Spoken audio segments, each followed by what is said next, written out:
ਦੋਸਤੋ ਪੰਜਾਬੀ ਟ੍ਰਿਬਿਊਨ ਦੇ ਰੋਜ਼ਾਨਾ ਪ੍ਰੋਗਰਾਮ ਵੇਲੇ ਦੀ ਗੱਲ ਵਿੱਚ ਤੁਹਾਡਾ ਸਵਾਗਤ ਹੈ।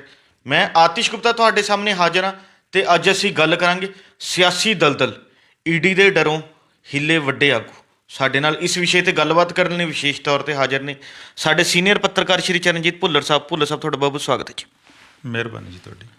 ਚਰਨਜੀਤ ਜੀ, ਜਿਵੇਂ ਜਿਵੇਂ ਪੰਜਾਬ ਚੋਣਾਂ ਨੇੜੇ ਆ ਰਹੀਆਂ ਨੇ, ਪੰਜਾਬ ਦੇ ਵਿੱਚ ਸਿਆਸੀ ਸਰਗਰਮੀਆਂ ਬਹੁਤ ਤੇਜ਼ ਹੋ ਚੁੱਕੀਆਂ ਨੇ।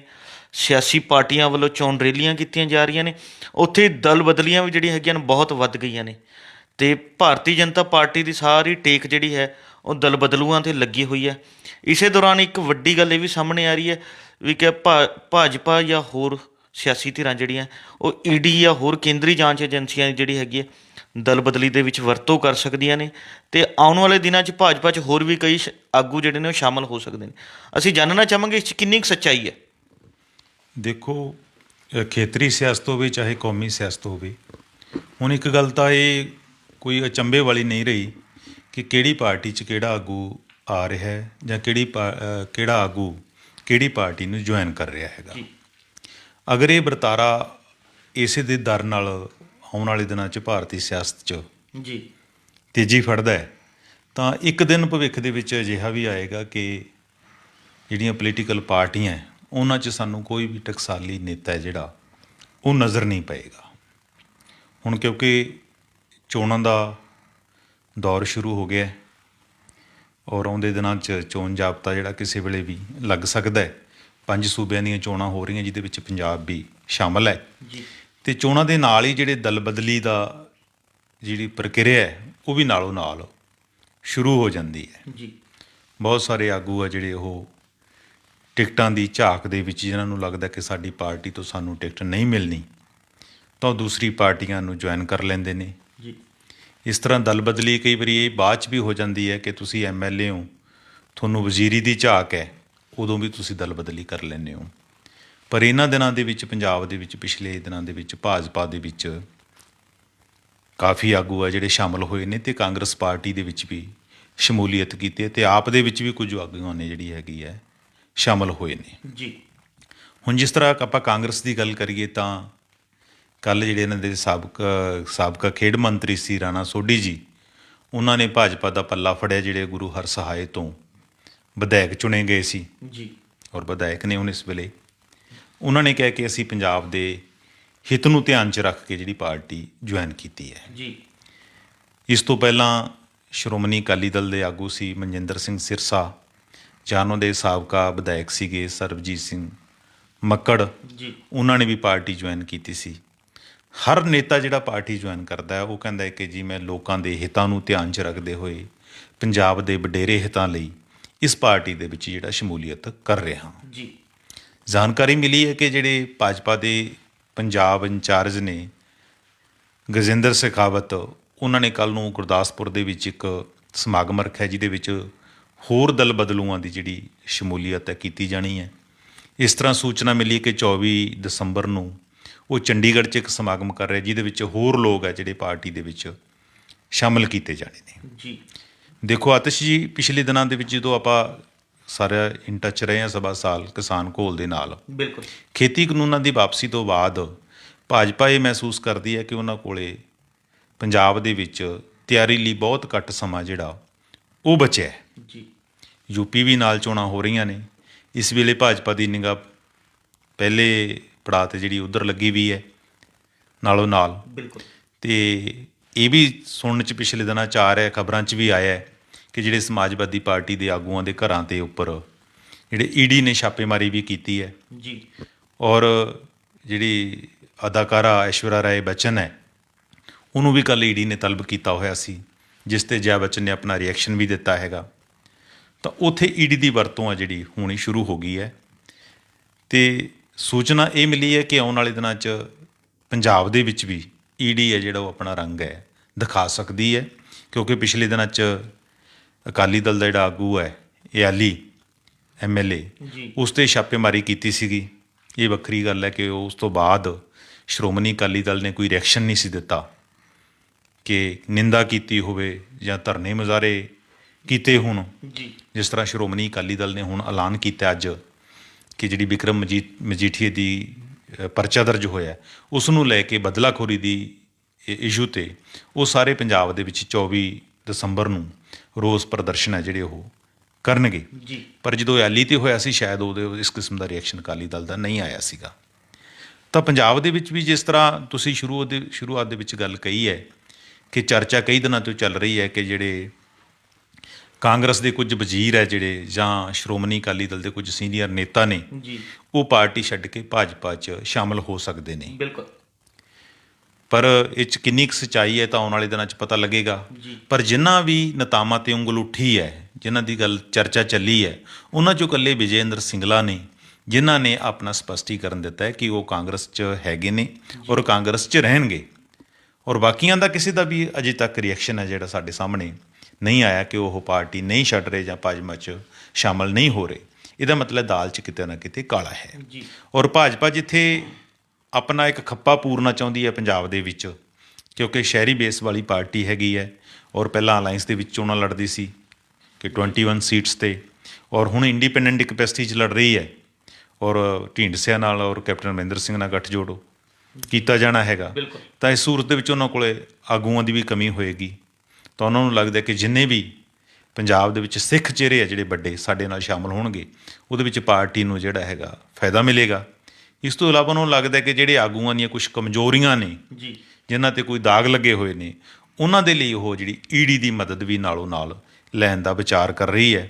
ਪਤਾ ਲੱਗੇ ਕੁਝ ਥਾਵਾਂ 'ਤੇ ਉਹਨਾਂ ਨੇ ਇਹ ਪਹੁੰਚਾ ਵੀ ਦਿੱਤੇ ਨੇ ਜਿਹਦੇ ਕਰਕੇ ਕੁਝ ਆਗੂ ਅੰਦਰੋਂ ਅੰਦਰੀ ਡਰੇ ਵੀ ਆ। ਉਹਨਾਂ ਨੂੰ ਲੱਗਦਾ ਕਿ ਈਡੀ ਦੇ ਚੱਕਰਾਂ ਦੇ ਵਿੱਚ, ਕਿਉਂਕਿ ਸੁਖਪਾਲ ਖਹਿਰੇ ਵਾਲਾ ਕੇਸ ਹੈ ਜਿਹੜਾ ਸਾਹਮਣੇ ਹੈ, ਜੀ ਉਹਨਾਂ ਦੀ ਅਜੇ ਤੱਕ ਜ਼ਮਾਨਤ ਨਹੀਂ ਹੋਈ। ਬਿਲਕੁਲ ਠੀਕ ਹੈ, ਇਸ ਕਰਕੇ ਉਹ ਜਿੱਥੇ ਪਿਆਰ ਨਾਲ ਟਿਕਟਾਂ ਦੇ ਲਾਲਚ ਨਾਲ ਉੱਥੇ ਇਸ ਕਿਸਮ ਦੀਆਂ ਜਿਹੜੀਆਂ ਕੇਂਦਰੀ ਏਜੰਸੀਆਂ ਉਹਨਾਂ ਦੀ ਵਰਤੋਂ ਕਰਕੇ ਵੀ ਭਾਜਪਾ ਮੈਦਾਨ 'ਚ ਕੁੱਦੀ ਹੋਈ ਹੈ। ਜੀ ਬਾਕੀ ਆਤਿਸ਼ ਜੀ ਇਹ ਹੈ ਕਿ ਜਿਹੜੀ ਦਲ ਬਦਲੀ ਹੈ ਕੋਈ ਨਵੀਂ ਗੱਲ ਤਾਂ ਹੈ ਨਹੀਂ। ਕੋਈ ਟਾਈਮ ਸੀ ਕਿ ਜਦੋਂ ਸਾਡਾ ਗੁਆਂਢੀ ਸੂਬਾ ਹੈ ਹਰਿਆਣਾ, ਜੀ ਉਹ ਬਹੁਤ ਬਦਨਾਮ ਸੀ ਇਸ ਮਾਮਲੇ 'ਚ, ਜੀ ਡਿਫੈਕਸ਼ਨ ਦੇ ਮਾਮਲੇ ਦੇ ਵਿੱਚ। ਤੁਸੀਂ ਸੁਣਿਆ ਹੋਏਗਾ ਕਿ ਭਾਰਤੀ ਸਿਆਸਤ ਦੇ ਵਿੱਚ ਇੱਕ ਮੁਹਾਵਰਾ ਬਣਿਆ ਸੀ, ਜੀ ਆਇਆ ਰਾਮ ਗਿਆ ਰਾਮ। ਬਿਲਕੁਲ ਉੱਥੋਂ ਦਾ ਗਿਆ ਲਾਲ ਸੀ, ਹਰਿਆਣੇ ਦਾ ਸੀ ਉਹ ਵੀ, ਜੀ ਤੇ ਉਹਨੇ 15 ਦਿਨਾਂ ਦੇ ਵਿੱਚ 3 ਵਾਰੀ ਪਾਰਟੀ ਹੈ ਜਿਹੜੀ ਬਦਲ ਲਈ ਸੀ। ਉਹਦਾ ਪਿੱਛੇ ਹੀ 2009 ਦੇ ਵਿੱਚ ਦੇਹਾਂਤ ਹੋਇਆ ਹੈ ਤੇ ਉਹਦਾ ਮੁੰਡਾ ਉਦੇ ਭਾਨ ਹੈ। ਉਹਨੇ ਬਲਕਿ ਉਹ ਲੋਕਾਂ ਨੂੰ ਮਿਹਣਾ ਵੀ ਮਾਰਦਾ ਹੁੰਦਾ ਹੈ ਕਿ ਮੇਰੇ ਬਾਪ ਨੂੰ ਤਾਂ ਤੁਸੀਂ ਐਵੇਂ ਬਦਨਾਮ ਕਰ ਦਿੱਤਾ। ਤੁਸੀਂ ਹਰਿਆਣਾ ਦੇ ਹੀਰਾਨੰਦ ਵੱਲ ਦੇਖੋ, ਉਸਨੇ ਇੱਕ ਦਿਨ ਦੇ ਵਿੱਚ 7 ਵਾਰ ਪਾਰਟੀ ਬਦਲੀ ਸੀ, ਦਲ ਬਦਲ ਕੀਤਾ ਸੀ। ਤਾਂ ਅੱਜ ਦੇ ਪਰਫੇਕ ਦੇ ਵਿੱਚ ਦੇਖੀਏ ਅਸੀਂ ਤਾਂ ਗਿਆ ਲਾਲ ਹੈ ਜਿਹੜਾ ਉਹ ਕਿਤੇ ਵੀ ਸਟੈਂਡ ਨਹੀਂ ਕਰਦਾ। ਜੀ ਅੱਜ ਤਾਂ ਆਗੂ ਹੈ ਜਿਹੜੇ ਅੱਜ ਕਿਸੇ ਹੋਰ ਪਾਰਟੀ ਬੰਨਿਓ ਚੋਣ ਲੜ ਰਿਹਾ ਹੈ, ਹੋ ਸਕਦਾ ਹੈ ਅਗਲੀ ਚੋਣ ਹੈ ਕਿਸੇ ਹੋਰ ਚੋਣ ਨਿਸ਼ਾਨ 'ਤੇ ਲੜ ਰਿਹਾ ਹੋਏਗਾ। ਹੁਣ ਇਹ ਗੱਲਾਂ ਕੋਈ ਮਾਇਨੇ ਨਹੀਂ ਰੱਖਦੀਆਂ। ਪਿੱਛੇ ਜੇ ਇੱਕ ਸੰਸਥਾ ਹੈਗੀ ਹੈ ਉਹਨਾਂ ਨੇ ਇੱਕ ਐਨਾਲਿਸਿਸ ਕੀਤਾ ਸੀ।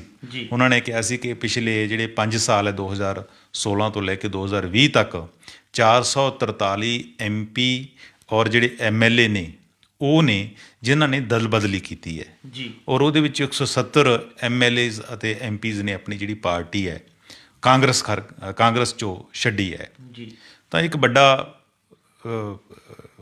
ਅੰਕੜਾ ਹੈਗਾ। ਤੇ ਜਦੋਂ ਪਿੱਛੇ ਚੋਣਾਂ ਸੀਗਾ ਉਦੋਂ ਇੱਕ ਭਾਜਪਾ ਦੇ ਆਗੂ ਨੇ ਇੱਕ ਵਾਰੀ ਅਖਬਾਰਾਂ 'ਚ ਵੀ ਕਾਫੀ ਚਰਚਿਤ ਰਹੀ ਸੀ ਗੱਲ ਕਿ ਰਾਓ ਸਾਹਿਬ ਦਾਨਵੇ ਭਾਜਪਾ ਦਾ ਆਗੂ ਹੈ, ਉਹਨੂੰ ਪੁੱਛਿਆ ਸੀ ਕਿ ਤੁਸੀਂ ਜਿਹੜੇ ਦੂਸਰੀਆਂ ਪਾਰਟੀਆਂ ਦੇ ਦਾਗੀ ਲੋਕ ਹੈ ਉਹਨਾਂ ਨੂੰ ਵੀ ਆਪਣੇ ਆਪ 'ਚ ਸ਼ਾਮਲ ਕਰ ਰਹੇ ਹੋ, ਜਿਨ੍ਹਾਂ ਨੂੰ ਤੁਸੀਂ ਕੱਲ੍ਹ ਤੱਕ ਕਹਿੰਦੇ ਸੀ ਕਿ ਇਹ ਤਾਂ ਕਰਪਟ ਨੇ, ਤੇ ਅੱਜ ਹੁਣ ਉਹ ਦੁੱਧ ਧੋਤੇ ਕਿਵੇਂ ਹੋ ਗਏ ਨੇ। ਜੀ ਬਿਲਕੁਲ ਤਾਂ ਉਹਨਾਂ ਨੇ ਕਿਹਾ ਸੀ ਕਿ ਸਾਡੇ ਕੋਲ ਇੱਕ ਇਸ ਕਿਸਮ ਦੀ ਵਾਸ਼ਿੰਗ ਮਸ਼ੀਨ ਹੈ ਜਿਹਦੇ ਵਿੱਚ ਅਸੀਂ ਗੁਜਰਾਤੀ ਪਾਊਡਰ ਯੂਜ਼ ਕਰਦੇ ਹੈਗੇ ਹਾਂ, ਤੇ ਉਹਦੇ ਵਿੱਚ ਪਾਉਣ ਤੋਂ ਬਾਅਦ ਆ ਜਿਹੜਾ ਆਦਮੀ ਆ ਉਹ ਸ਼ੁੱਧ ਹੋ ਜਾਂਦਾ ਹੈ। ਜੀ ਚਾਹੇ ਉਹਨੇ ਗੱਲ ਹਾਸੇ 'ਚ ਕਹੀ ਸੀ, ਪਰ ਇਹ ਉਹਨੇ ਪਾਰਟੀ ਜਿਹੜੀ ਅਸਲ ਸੱਚਾਈ ਹੈ ਉਹ ਬਿਆਨ ਕੀਤੀ ਸੀਗੀ। ਪਿੱਛੇ ਜਦੋਂ TMC ਉੱਥੇ ਜਿੱਤੀ ਹੈ ਬੰਗਾਲ ਦੇ ਵਿੱਚ, ਤਾਂ ਬਹੁਤ ਸਾਰੇ ਤੁਹਾਨੂੰ ਪਤਾ ਚੋਣਾਂ ਤੋਂ ਪਹਿਲਾਂ ਆਗੂ ਆ ਜਿਹੜੇ ਭਾਜਪਾ ਜੁਆਇਨ ਕਰ ਲਈ ਸੀ, ਬਿਲਕੁਲ ਤੇ ਜਦੋਂ TMC ਦੁਆਰਾ ਸੱਤਾ 'ਚ ਆਈ ਹੈ ਤਾਂ ਉੱਥੇ ਇੱਕ ਜ਼ਿਲ੍ਹੇ ਦੇ ਵਿੱਚ ਕਾਫੀ ਵੱਡੀ ਪੱਧਰ 'ਤੇ ਆਗੂ ਭਾਜਪਾ ਤੋਂ ਵਾਪਸ ਆ ਜਿਹੜੇ TMC 'ਚ ਆਏ ਸੀ।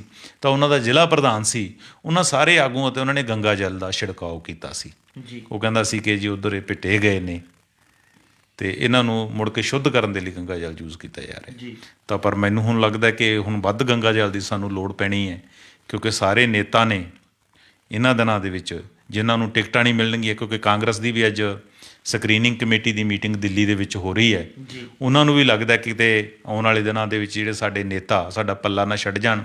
ਹਾਲਾਂਕਿ ਹਰੀਸ਼ ਚੌਧਰੀ ਨੇ ਗੱਲ ਸਪਸ਼ਟ ਕੀਤੀ ਹੈ ਕਿ ਉਹਨਾਂ ਦਾ ਕੋਈ ਹੋਰ ਆਗੂ ਕਿਸੇ ਦੂਸਰੀ ਪਾਰਟੀ 'ਚ ਨਹੀਂ ਜਾ ਰਿਹਾ। ਤਾਂ ਜਿੱਥੇ ਦੂਸਰੀਆਂ ਪਾਰਟੀਆਂ ਹੁਣ ਜਿਵੇਂ ਆਮ ਆਦਮੀ ਪਾਰਟੀ ਨੇ ਜੀ ਟਿਕਟਾਂ ਡਿਕਲੇਅਰ ਕੀਤੀਆਂ, ਜਦੋਂ 2 MLA ਉਹਨਾਂ ਦੇ ਜਾਣ ਦੀ ਤਿਆਰੀ ਖਿੱਚ ਲਈ ਸੀ, ਜੀ ਰੂਬੀ ਤਾਂ ਚਲੀ ਗਈ ਸੀ ਬਿਲਕੁਲ ਅਤੇ ਜਗਤਾਰ ਨੇ ਇੱਕ ਤਰੀਕੇ ਦੇ ਨਾਲ ਐਲਾਨ ਕਰਤਾ ਸੀ, ਤਾਂ ਉਹਨਾਂ ਨੇ 10 ਦੀ ਟਿਕਟਾਂ ਨਾਲ ਦੀ ਨਾਲ ਐਲਾਨ ਕਰਤੀਆਂ ਸੀ। ਅਤੇ ਕਾਂਗਰਸ ਨੂੰ ਵੀ ਲੱਗਦਾ ਹੈ ਕਿ ਅਸੀਂ ਜਲਦੀ ਆਪਣੀਆਂ ਟਿਕਟਾਂ ਦਾ ਐਲਾਨ ਕਰੀਏ ਔਰ ਜਿਹੜੇ ਸਾਡੇ ਟਿਕਟਾਂ ਵਾਂਝੇ ਰਹਿਣਗੇ ਉਹਨਾਂ ਨੂੰ ਮੌਕੇ ਸਿਰ ਟਿਕਾ ਸਕੀਏ। ਚਰਨਜੀਤ ਜੀ, ਜਿਵੇਂ ਜਿਵੇਂ ਚੋਣਾਂ ਨੇੜੇ ਆ ਰਹੀਆਂ, ਦਲ ਬਦਲੀਆਂ ਦਾ ਜਿਹੜਾ ਹੈਗਾ ਰੁਝਾਨ ਵੱਧਦਾ ਜਾ ਰਿਹਾ। ਜਿਸ ਤਰ੍ਹਾਂ 1985 ਦੇ ਵਿੱਚ ਇੱਕ ਦਲ ਬਦਲੀ ਕਾਨੂੰਨ ਲਿਆਂਦਾ ਗਿਆ ਸੀ, ਅਸੀਂ ਜਾਣਨਾ ਚਾਹਾਂਗੇ ਕਿ ਇਹ ਜਿਹੜੇ ਹੁਣ ਦਲ ਬਦਲੀਆਂ ਹੋ ਰਹੀਆਂ, ਇਹਨਾਂ ਨੂੰ ਰੋਕਣ ਲਈ ਵੀ ਕੋਈ ਤਰਕੀਬ ਲਿਆਂਦੀ ਜਾ ਸਕਦੀ ਹੈ? ਦੇਖੋ, ਤੁਹਾਡੀ ਗੱਲ ਠੀਕ ਹੈ ਕਿ ਉਸ ਟਾਈਮ ਦੇ ਜਿਹੜੇ ਪ੍ਰਧਾਨ ਮੰਤਰੀ ਸੀ ਰਾਜੀਵ ਗਾਂਧੀ ਜੀ, ਉਹਨਾਂ ਨੇ ਐਂਟੀ ਡਿਫੈਕਸ਼ਨ ਲਾ ਹੈ ਜਿਹੜਾ 1985 ਦੇ ਵਿੱਚ ਬਣਾਇਆ ਸੀ। ਉਹਨਾਂ ਦਾ ਮਕਸਦ ਇਹੀ ਸੀ ਕਿ ਸਰਕਾਰਾਂ ਦੇ ਵਿੱਚ ਸਥਿਰਤਾ ਨਹੀਂ ਰਹਿੰਦੀ ਸੀਗੀ, ਕਿ ਲੋਕ ਥੋੜ੍ਹੇ ਬਹੁਤੇ ਲਾਲਚ ਦੇ ਨਾਲ ਪਾਰਟੀਆਂ ਛੱਡ ਕੇ ਚਲੇ ਜਾਂਦੇ ਸੀ ਅਤੇ ਸਰਕਾਰਾਂ ਮਿਨੋਰਟੀ 'ਚ ਰਹਿ ਕੇ ਟੁੱਟ ਜਾਂਦੀਆਂ ਸੀ ਅਤੇ ਨਵੀਆਂ ਸਰਕਾਰਾਂ ਦਾ ਗਠਨ ਹੁੰਦਾ ਸੀ। ਤਾਂ ਇਸ ਮਕਸਦ ਨਾਲ ਕਿ ਇਸ ਨੂੰ ਰੋਕਿਆ ਜਾਵੇ ਰੁਝਾਨ ਨੂੰ, ਦਲ ਬਦਲੀ ਕਾਨੂੰਨ ਬਣਿਆ ਸੀ। ਚਾਹੇ ਅੱਜ ਪਿਛਲਾ ਰੁਝਾਨ ਦੇਖਦੇ ਹਾਂ, ਚਾਹੇ ਮੱਧ ਪ੍ਰਦੇਸ਼ ਵਾਲਾ, ਚਾਹੇ ਕਰਨਾਟਕਾ ਵਾਲਾ, ਚਾਹੇ ਗੋਆ ਵਾਲਾ, ਜੀ ਕਿ ਐਂਟੀ ਡਿਫੈਕਸ਼ਨ ਲਾ ਵੀ ਜਿਹੜਾ ਉਹਨਾਂ ਨੇ ਫਿੱਕਾ ਪਾ ਦਿੱਤਾ, ਜਿਹਦੀਆਂ ਧਾਰਾਵਾਂ ਨੂੰ ਹੋਰ ਲੱਗਦਾ ਹੋਰ ਸਖਤ ਕਰ ਬਣਾਉਣਾ ਪਏਗਾ। ਪਰ ਜਿਹੜੀ ਗੱਲ ਤੁਸੀਂ ਕਹਿੰਦੇ ਕਿ ਚੋਣਾਂ ਤੋਂ ਪਹਿਲਾਂ ਜਿਹੜੀ ਦਲ ਬਦਲੀ ਹੁੰਦੀ ਹੈ, ਇਹਨੂੰ ਰੋਕਣ ਦੇ ਲਈ ਕੋਈ ਕਿਸ ਕਿਸਮ ਦਾ ਕੋਈ ਲਾ ਨਹੀਂ, ਕਿਉਂਕਿ ਹਰ ਆਦਮੀ ਜਿਹੜਾ ਨਾਗਰਿਕ ਹੈ, ਚੋਣ ਲੜ ਸਕਦਾ ਹੈਗਾ, ਵੋਟਰ ਹੈ, ਤਾਂ ਉਹ ਕਿਸੇ ਵੀ ਪਾਰਟੀ ਨੂੰ ਜੁਆਇਨ ਕਰ ਸਕਦਾ, ਕਿਸੇ ਵੀ ਪਾਰਟੀ ਨੂੰ ਛੱਡ ਸਕਦਾ। ਕੋਈ ਲੀਗਲੀ ਉਸ 'ਤੇ ਕਿਸੇ ਕਿਸਮ ਦੀ ਬੰਦਿਸ਼ ਨਹੀਂ ਹੈਗੀ ਹੈ, ਜੀ ਪਰ ਇੱਕ ਨੈਤਿਕ ਬੰਦਿਸ਼ ਜ਼ਰੂਰ ਹੈਗੀ ਹੈ। ਕਿਉਂਕਿ ਕਿਸੇ ਵੇਲੇ ਅਸੀਂ ਸੁਣਦੇ ਸੀ ਕਿ ਟਕਸਾਲੀ ਬੰਦਾ ਹੈ, ਹੁਣ ਟਕਸਾਲੀਆਂ ਦੀ ਕਮੀ ਹੋ ਗਈ ਹੈ। ਜਿਸ ਤਰ੍ਹਾਂ ਆਪਾਂ ਬਾਦਲ ਸਾਹਿਬ ਦੀ ਗੱਲ ਕੀਤੀ ਸੀ, ਵੱਡੇ ਬਾਦਲ ਨੇ ਇੱਕ ਵਾਰੀ ਕਿਹਾ ਸੀ ਕਿ ਭਾਈ ਉਹੀ ਆਦਮੀ ਟਕਸਾਲੀ ਹੈ ਜਿਹਦੇ ਨਾਲ 4 ਬੰਦੇ ਨੇ। ਉਹਨਾਂ ਨੇ ਇਹ ਪਰਿਭਾਸ਼ਾ ਹੀ ਜਿਹੜੀ ਇਹਦੀ ਬਦਲਤੀ ਸੀਗੀ। ਜੀ ਤਾਂ ਹੁਣ ਜਿਹੜਾ ਹੈਗਾ ਪਾਰਟੀਆਂ ਨੂੰ ਜਿਹੜਾ ਇੰਟਰਨਲ ਜ਼ਾਬਤਾ ਜਿਹੜਾ ਉਹ ਬਣਾਇਆ ਜਾ ਸਕਦਾ ਹੈ। ਹੁਣ ਪਾਰਟੀਆਂ ਨੂੰ ਪਹਿਲਾਂ ਵਾਲੀ ਗੱਲ ਤਾਂ ਰਹੀ ਨਹੀਂ ਕਿ ਪੋਲੀਟਿਕਸ ਸੇਵਾ ਦੇ ਤੌਰ 'ਤੇ ਲਿਆ ਜਾਂਦਾ ਸੀ, ਹੁਣ ਤਾਂ ਇਸ ਨੂੰ ਕਾਰੋਬਾਰ ਦੇ ਤੌਰ 'ਤੇ ਦੇਖਿਆ ਜਾਂਦਾ ਹੈ। ਇਸ ਕਰਕੇ ਇਹ ਗੱਲਾਂ ਹੁਣ ਮਾਣੇ ਵੀ ਨਹੀਂ ਰੱਖਦੀਆਂ। ਪਾਰਟੀਆਂ ਦੇ ਵਿੱਚ ਇੰਟਰਨਲ ਡੈਮੋਕ੍ਰੇਸੀ ਹੈ ਜਿਹੜੀ ਉਹ ਖਤਮ ਹੋ ਗਈ ਹੈ। ਜੀ ਉਹਦੀ ਥਾਂ ਕਿਹਨੇ ਲੈ ਲਈ ਹੈਗੀ ਹੈ? ਡਿਕਟੇਟਰਸ਼ਿਪ ਨੇ। ਕਿ ਪਾਰਟੀਆਂ ਦਾ ਜਿਹੜਾ ਲੀਡਰਸ਼ਿਪ ਹੈ ਉਹ ਕੁਝ ਕੁ ਹੱਥਾਂ ਦੇ ਵਿੱਚ ਹੈ। ਚਾਹੇ ਆਪਾਂ ਤਾਂ ਸੈਂਟਰ ਵੱਲ ਝਾਤ ਮਾਰ ਲਈ ਵੱਡੀਆਂ ਪਾਰਟੀਆਂ 'ਚ, ਕੌਮੀ ਪਾਰਟੀਆਂ 'ਚ, ਚਾਹੇ ਆਪਾਂ ਖੇਤਰੀ ਪਾਰਟੀਆਂ ਵੱਲ ਦੇਖ ਲਈਏ। ਪਾਰਟੀਆਂ ਦੀ ਆਪਦੀ ਇੰਟਰਨਲ ਡੈਮੋਕ੍ਰੇਸੀ, ਜਿਹੜੀਆਂ ਇਲੈਕਸ਼ਨਸ ਹੁੰਦੀਆਂ ਸੀ ਕਿ ਤੁਸੀਂ ਇੱਕ ਵਿਧੀ ਵਿਧਾਨ ਦੇ ਨਾਲ ਤੁਹਾਡਾ ਪ੍ਰਧਾਨ ਚੁਣਿਆ ਜਾਵੇ, ਤੁਹਾਡਾ ਸੈਕਟਰੀ ਚੁਣਿਆ ਜਾਵੇ, ਤੁਹਾਡਾ ਖਜ਼ਾਨਚੀ ਚੁਣਿਆ ਜਾਵੇ, ਜੀ ਉਹ ਗੱਲਾਂ ਖਤਮ ਹੋ ਗਈਆਂ। ਦੂਸਰਾ, ਪਾਰਟੀਆਂ 'ਚ ਪਰਿਵਾਰਵਾਦ ਦਾ ਜਿਹੜਾ ਦੱਬ ਹੈ ਉਹ ਵੱਧ ਗਿਆ। ਅਗਰ ਇਹ ਚੀਜ਼ਾਂ ਨੂੰ ਥੋੜ੍ਹੀ ਸਪੇਸ ਮਿਲੇਗੀ, ਵਿਦਨ ਪਾਰਟੀ ਤੁਹਾਨੂੰ ਸਪੇਸ ਮਿਲਦੀ ਹੈ ਗੱਲ ਕਹਿਣ ਦੀ। ਜੀ ਹੁਣ ਅੱਜ ਕੋਈ ਖੇਤਰੀ ਪਾਰਟੀ ਦੀ ਆਪਾਂ ਗੱਲ ਕਰ ਲਓ, ਉਹ ਕੋਈ ਵੀ ਨੇਤਾ ਜਿਹੜਾ ਉਹਦਾ ਆਗੂ ਹੇਠਾਂ ਤੋਂ ਲੈ ਕੇ ਤਾਹਾਂ ਤੱਕ ਹੈ, ਉਹ ਆਪਣੇ ਪ੍ਰਧਾਨ ਅੱਗੇ ਬੋਲ ਨਹੀਂ ਸਕਦਾ। ਬਿਲਕੁਲ। ਅਗਰ ਬੋਲਦਾ ਤਾਂ ਉਹਨੂੰ ਕਹਿੰਦੇ ਨੇ ਕਿ ਇਨਡਿਸਿਪਲਿਨ ਕ੍ਰੀਏਟ ਕਰਦਾ ਹੈ, ਉਹ ਜੈਨੂਅਨ ਗੱਲ ਵੀ ਨਹੀਂ ਜਿਹੜਾ ਕਹਿ ਸਕਦਾ ਹੈਗਾ। ਦੂਸਰਾ, ਪਾਰਟੀਆਂ ਦੇ ਵਿੱਚ ਡਿਸਿਪਲਿਨ ਵੀ ਕਿਤੇ ਨਾ ਕਿਤੇ ਹੁਣ ਖਤਮ ਹੋਇਆ ਹੈ। ਇੱਕ ਸਮਾਂ ਸੀ ਕਿ ਜਦੋਂ ਕੋਈ ਇੱਕ ਆਗੂ ਪਾਰਟੀ ਛੱਡਦਾ ਸੀ ਤਾਂ ਪਾਰਟੀ ਦੇ ਐਲਾਨ ਕੀਤਾ ਜਾਂਦਾ ਸੀ ਕਿ ਇਸ ਨੂੰ 6 ਵਰ੍ਹਿਆਂ ਲਈ ਅਸੀਂ ਪਾਰਟੀ 'ਚੋਂ ਕੱਢ ਦਿੱਤਾ, ਇਸ ਨੂੰ ਸ਼ਾਮਲ ਨਹੀਂ ਕਰਾਇਆ ਜਾਏਗਾ। ਜੀ ਤਾਂ ਉਸ 'ਤੇ ਪਹਿਰਾ ਵੀ ਦਿੱਤਾ ਜਾਂਦਾ ਸੀਗਾ। ਕਈ ਕਹਿੰਦੇ ਸੀ ਕਿ ਉਮਰ ਭਰ ਲਈ ਅਸੀਂ ਕੱਢ ਦਿੱਤਾ। ਤਾਂ ਉਹ ਤਾਂ ਖੈਰ ਉਹਨਾਂ, ਇਹ ਤਾਂ ਬਾਅਦ ਦੀਆਂ ਗੱਲਾਂ ਨੇ। ਜੀ ਪਰ ਹੁਣ ਪਾਰਟੀਆਂ 'ਚ ਇਸ ਕਿਸਮ ਦਾ ਨਹੀਂ ਹੈਗਾ। ਹੁਣ ਤਾਂ ਜੇ ਤੁਸੀਂ ਇੱਕ ਬੰਦਾ ਪਾਰਟੀ ਤੁਹਾਡੀ ਅੱਜ ਛੱਡ ਗਿਆ, ਜੀ ਅਗਰ ਸ਼ਾਮ ਨੂੰ ਤੁਹਾਨੂੰ ਮੁੜ ਕੇ ਫਿਰ ਜੁਆਇਨ ਕਰ ਲੈਂਦਾ ਤਾਂ ਤੁਸੀਂ ਉਸ ਦੇ ਸਰੋਪਾ ਪਾ ਰਹੇ ਹੋ, ਵੈਲਕਮ ਕਰ ਰਹੇ ਹੁੰਦੇ ਹੋ। ਤਾਂ ਤੁਹਾਨੂੰ ਇਹ ਵਿਧੀ ਵਿਧਾਨ ਹੈ ਜਿਹੜਾ ਉਹ ਬਣਾਉਣਾ ਪਏਗਾ। ਬਾਕੀ ਜਦੋਂ ਪੋਲੀਟਿਕਸ ਦੇ ਵਿੱਚ ਨੇਤਾ ਆ ਜਾਂਦੇ, ਉਹਨਾਂ ਨੂੰ ਲੱਗਦਾ ਕਿ ਇਹ ਸੱਤਾ 'ਤੇ, ਕੁਰਸੀ 'ਤੇ ਅਸੀਂ ਹੀ ਕਾਬਜ਼ ਰਹੀਏ। ਜੀ ਕੋਈ ਕਹਿੰਦਾ ਕਿ ਜੀ ਮੈਂ 5 ਵਾਰੀ ਮੁੱਖ ਮੰਤਰੀ ਬਣ ਗਿਆ, ਕੋਈ ਕਹਿੰਦਾ ਮੈਂ 2 ਵਾਰੀ ਬਣ ਗਿਆ, ਮੈਂ ਹੁਣ ਫੇਰ ਬਣਨਾ ਮੁੱਖ ਮੰਤਰੀ। ਇਹ ਲਾਲਸਾ ਹੈ। ਅਸੀਂ ਪੋਲੀਟਿਕਸ ਦੇ ਵਿੱਚੋਂ ਇੱਕ ਸਪੇਸ ਘਟਾ ਰਹੇ ਹਾਂ ਕਿ ਜਿੱਥੇ ਇੱਕ ਨਵਾਂ ਨੌਜਵਾਨ ਤਬਕਾ ਅੱਗੇ ਐਮਰਜ ਹੋ ਸਕੇ। ਇਸੇ ਕਰਕੇ ਤਾਂ ਹੁਣ ਲੀਡਰਸ਼ਿਪ ਦਾ ਇੱਕ ਵੱਡਾ ਖਲਾਅ ਹੈ ਜਿਹੜਾ ਉਹ ਪੈਦਾ ਹੋ ਰਿਹਾ ਹੈ ਕਿ ਅਸੀਂ ਨਵੀਂ ਜਨਰੇਸ਼ਨ ਹੈ ਜਿਹੜੀ ਪੋਲੀਟਿਕਸ ਦੇ ਵਿੱਚ, ਉਹ ਪੈਦਾ ਹੀ ਨਹੀਂ ਹੋਣ ਦਿੱਤੀ। ਜੀ ਹਰ ਨੇਤਾ ਨੂੰ ਲੱਗਦਾ ਕਿ ਜੇ ਅਗਲਾ ਨੇਤਾ ਹੋਵੇ ਤਾਂ ਮੇਰਾ ਮੁੰਡਾ ਹੋਵੇ, ਜਾਂ ਮੇਰਾ ਭਤੀਜਾ ਹੋਵੇ, ਜਾਂ ਮੇਰਾ ਭਾਂਜਾ ਹੋਵੇ। ਇਸੇ ਕਰਕੇ ਅੱਜ ਲੀਡਰਸ਼ਿਪ ਦੀ ਕਮੀ। ਅਸੀਂ ਕਹਿੰਦੇ ਹਾਂ ਕਿ ਪੰਜਾਬ ਦਾ ਮੁੱਖ ਮੰਤਰੀ ਕੌਣ ਹੋਏਗਾ, ਜੀ ਤਾਂ ਜਿਵੇਂ ਆਮ ਆਦਮੀ ਪਾਰਟੀ ਬਾਰੇ ਕਿਹਾ ਜਾਂਦਾ ਕਿ ਐਲਾਨ ਹੀ ਨਹੀਂ ਕਰ ਸਕਦੇ ਉਹ। ਇਹਦਾ ਮਤਲਬ ਕਿ ਉਹਨਾਂ ਕੋਲ ਨੇਤਾਵਾਂ ਦੀ ਕਮੀ ਲੱਗਦੀ ਹੈਗੀ ਹੈ। ਤਾਂ ਜਿੱਥੇ ਡਿਸਿਪਲਿਨ ਦੀ ਕਮੀ ਹੁਣ ਆਈ ਹੈ ਪਾਰਟੀਆਂ ਦੇ ਵਿੱਚ, ਉੱਥੇ ਇਸ ਕਿਸਮ ਦਾ ਰੁਝਾਨ ਹੈ ਜਿਹੜਾ ਉਹ ਵੀ ਦਲ ਬਦਲੀ ਨੂੰ ਉਤਸ਼ਾਹਿਤ ਕਰ ਰਿਹਾ ਹੈਗਾ। ਸੱਤਾ ਦੀ ਭੁੱਖ ਹੈ ਜਿਹੜੀ, ਉਹ ਵੀ ਲੀਡਰਾਂ ਨੂੰ ਜਿਹੜਾ ਰਾਜਨੀਤੀ ਤੋਂ ਇੱਕ ਟਾਈਮ ਤੋਂ ਪਾਸੇ ਹਟਣ ਤੋਂ ਗੁਰੇਜ਼ ਨਹੀਂ ਕਰ ਰਹੀ। ਮੈਨੂੰ ਕਮਰ ਸੰਧੂ ਦੀ ਗੱਲ ਇੱਕ ਬੜੀ ਅੱਛੀ ਲੱਗਦੀ ਹੈ, ਜਿਹੜੇ ਆਪ ਦੇ ਵਿਧਾਇਕ ਸੀ ਜੀ ਜਾਂ ਹੁਣ ਹੈਗੇ ਨੇ ਖਰੜ ਤੋਂ। ਤਾਂ ਉਹ ਕਹਿੰਦੇ ਸੀ ਕਿ ਜਿਹੜੇ ਅਸੀਂ ਲੋਕ ਆਏ ਸੀ ਰਾਜਨੀਤੀ ਦੇ ਵਿੱਚ, ਅਸੀਂ ਸਿਆਸਤ ਨੂੰ ਬਦਲਣ ਆਏ ਸੀ, ਮੌਜੂਦਾ ਦੌਰ ਦੀ ਪੋਲੀਟਿਕਸ ਨੂੰ, ਪਰ ਅਸੀਂ ਬਦਲ ਨਹੀਂ ਸਕੇ। ਤਾਂ ਮੈਂ ਆਪ ਖੁਦ ਬਦਲਣ ਨਾਲੋਂ ਕਿ ਮੈਂ ਕੋਈ ਪਾਰਟੀ ਜੁਆਇਨ ਕਰਾਂ, ਮੈਂ ਘਰ ਬੈਠਣ ਨੂੰ ਜਿਹੜੀ ਤਰਜੀਹ ਦੇਵਾਂਗਾ, ਪਾਰਟੀ ਛੱਡਣ ਨੂੰ ਤਰਜੀਹ ਦੇਵਾਂਗਾ, ਪੋਲੀਟਿਕਸ ਤੋਂ ਕਿਨਾਰਾ ਕਰਨ ਨੂੰ ਤਰਜੀਹ ਦੇਵਾਂਗਾ। ਜੀ ਪਰ ਅਸੀਂ ਆਮ ਆਦਮੀ ਪਾਰਟੀ ਦੇ ਦੇਖਦੇ ਹਾਂ ਕਿੰਨੇ ਆਗੂ ਆ ਜਿਹੜੇ ਇਸ ਨਾਅਰੇ ਨਾਲ ਪਾਰਟੀ 'ਚ ਸ਼ਾਮਲ ਸੀ ਕਿ ਅਸੀਂ ਨਿਜ਼ਾਮ ਨੂੰ ਚੇਂਜ ਕਰਾਂਗੇ, ਸਿਸਟਮ ਨੂੰ ਬਦਲਾਂਗੇ, ਪਰ ਉਹ ਖੁਦ ਹੈ ਜਿਹੜੇ ਰਵਾਇਤੀ ਪਾਰਟੀਆਂ 'ਚ ਬਾਅਦ 'ਚ ਸ਼ਾਮਲ ਹੋ ਗਏ ਨੇ। ਤਾਂ ਇੱਕ ਮੈਂ ਅੰਕੜਾ ਪਿੱਛੇ ਦੇਖ ਰਿਹਾ ਸੀਗਾ ਕਿ ਸਾਡੀ ਸੰਸਦ ਦੇ ਵਿੱਚ ਜੀ ਤਕਰੀਬਨ ਪੌਣੇ 200 MP ਇਹੋ ਜਿਹੇ ਨੇ ਕਿ ਜਿਹੜੇ ਪਹਿਲਾਂ ਵਿਧਾਇਕ ਹੁੰਦੇ ਸੀ। ਇਹਦਾ ਮਤਲਬ ਕਿ ਉਹ ਪਹਿਲਾਂ ਵਿਧਾਇਕ, ਮੁੜ ਕੇ ਉਹਨਾਂ ਨੇ ਹੋਰ ਨਵੇਂ ਚਾਂਸ ਦੇਣ ਦੀ ਥਾਂ ਖੁਦ MP ਬਣ ਗਏ। ਇਸ ਤਰ੍ਹਾਂ 77 ਦੇ ਕਰੀਬ ਸਾਡੀ ਪਾਰਲੀਮੈਂਟ 'ਚ ਇਹੋ ਜਿਹੇ MP ਬੈਠੇ ਨੇ ਜਿਹੜੇ ਪਹਿਲਾਂ ਸਟੇਟਾਂ ਦੇ ਵਿੱਚ ਮੰਤਰੀ ਹੁੰਦੇ ਸੀ। 9 MP ਅਜਿਹੇ ਪਾਰਲੀਮੈਂਟ ਦੇ ਵਿੱਚ ਹੈਗੇ ਨੇ ਇਸ ਵੇਲੇ, ਸੰਸਦ ਮੈਂਬਰ ਨੇ ਜਿਹੜੇ ਪਹਿਲਾਂ ਸਟੇਟਾਂ ਦੇ ਵਿੱਚ ਮੁੱਖ ਮੰਤਰੀ ਹੁੰਦੇ ਸੀ।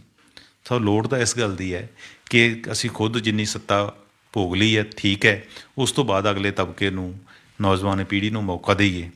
ਇਹੀ ਵਜ੍ਹਾ ਹੈ ਕਿ ਦਲ ਬਦਲੀ ਦਿਨ ਬ ਦਿਨ ਜਿਹੜੀ ਉਹਨੂੰ ਹੁਲਾਰਾ ਮਿਲ ਰਿਹਾ ਹੈ। ਜੀ ਚਰਨਜੀਤ ਜੀ, ਜਦੋਂ ਆਪਾਂ ਗੱਲ ਕਰ ਰਹੇ ਹਾਂ ਪੰਜਾਬ ਦੀ ਸਿਆਸਤ ਦੀ, ਤਾਂ ਪੰਜਾਬ ਦੇ ਵਿੱਚ ਸ਼੍ਰੋਮਣੀ ਅਕਾਲੀ ਦਲ ਦੇ ਸੀਨੀਅਰ ਆਗੂ ਬਿਕਰਮਜੀਤ ਸਿੰਘ ਮਜੀਠੀਆ ਦੇ ਖਿਲਾਫ ਪੰਜਾਬ ਸਰਕਾਰ ਵੱਲੋਂ ਕੇਸ ਦਰਜ ਕਰ ਦਿੱਤਾ ਗਿਆ ਤੇ ਹੁਣ ਉਹਨਾਂ ਦੀ ਗ੍ਰਿਫਤਾਰੀਆਂ ਨੂੰ ਲੈ ਕੇ ਜਿਹੜੇ ਉਪਰਾਲੇ ਕੀਤੇ ਜਾ ਰਹੇ ਨੇ, ਜਿਹੜੀ ਜੱਦੋ-ਜਹਿਦ ਹੈ ਪੁਲਿਸ ਨੇ ਵੀ, ਸਰਕਾਰ ਨੇ ਵੀ ਸ਼ੁਰੂ ਕਰ ਦਿੱਤੀ ਹੈ।